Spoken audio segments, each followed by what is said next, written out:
Jack. Thank you, Shanta. You know, and I just want to thank everybody for showing up to this. This is an important day today. You know, the information that you're going to receive, the knowledge that Shanta shared with you, you know, take a look at that. You know, he was, and you know, to paint that picture. But before I do that, I read this here. You know, I hope everybody in this room took time out to take a look at this and read. There's a few things I like to say about it before I touch on Oscar. You know, so if I may, you know, I'm gonna read what I like to talk about. It starts off saying, only an independent, youth-led civil rights movement in Oakland, Berkeley, and California can win justice for Oscar Grant. Only a community led by youth, a new civil rights movement. And if you don't know, I'm going to tell you something. Right now,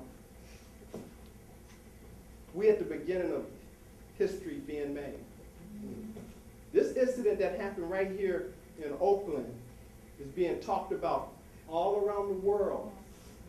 There's many communities all across the United States that are having similar events right now talking about this very same issue.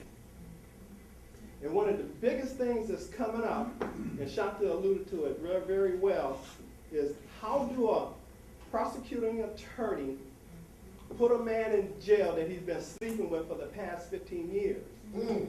You know what I'm saying? And I'm using that term sleeping with just so that you can see the relationship. You know what I'm saying? You know, and what I found out in receiving or being assigned a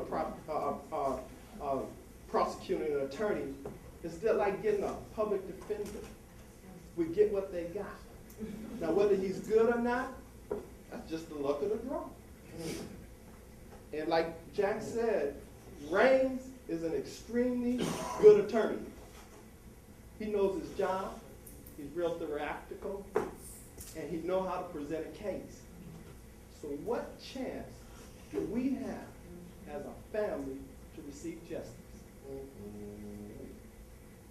Well, I done woke up and I realized that it was just me and my family and not you. We don't have a chance. Mesley would walk. Maybe walk with manslaughter if we don't have you. And this is really not today just about you supporting us, but you supporting what is right. This injustice has been going on for years. Let me read. It says here, what is at stake?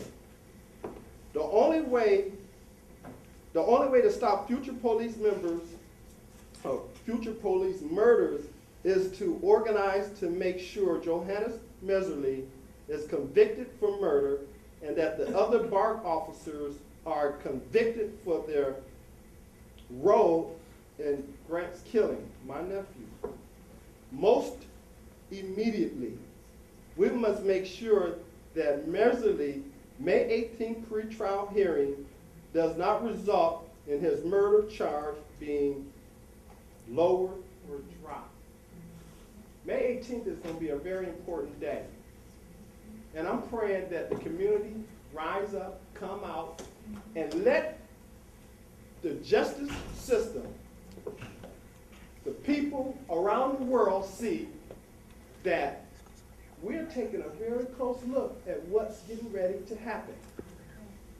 And it's going to be our presence that's going to prevent or at least allow transparency to happen behind those closed doors when the prosecuting attorney sits down with a fellow officer and they talk about things we don't get to hear about.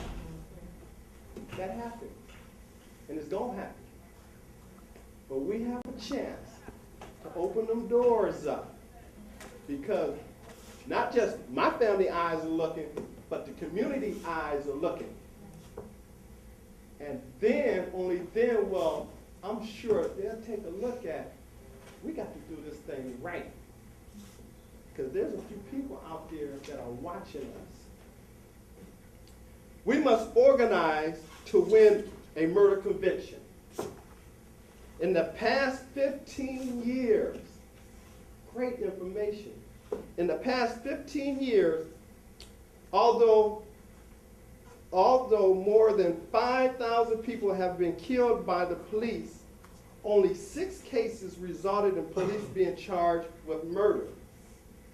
Only 6 cases being charged with murder. None were convicted, even when the murderers they committed were obvious and egregious. None were convicted. You know, this is what Shop is telling us. We could keep sitting back and allowing the people that are paid to protect and serve us do us harm, and we're truly doing ourselves injustice.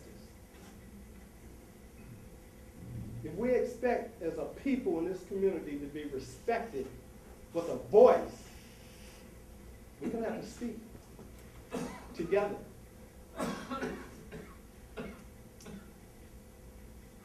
I'm just, you know, I wish I brought my glasses. It's a little dim in here. But I read this and it touched me because it's so important. If you haven't had time to read, read. You know, knowledge is extremely important in today's time.